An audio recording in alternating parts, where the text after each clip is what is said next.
अजनबी है। दिल ने कहा वो दिल की लगी है। मैंने कहा वो सपना है। दिल ने कहा फिर भी वो अपना है। मैंने कहा वो 2 पल की मुलाकात है। दिल ने कहा वो सदियों का साथ है।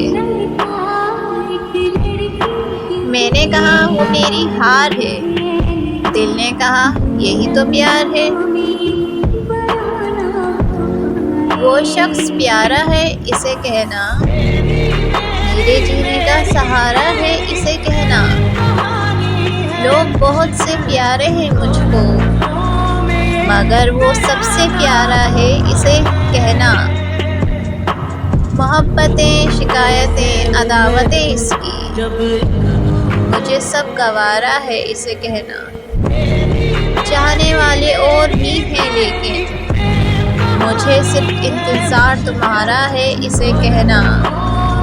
वीडियो पसंद आए वीडियो को लाइक करें, चैनल को सब्सक्राइब करें और ज़्यादा से ज़्यादा आगे शेयर करें।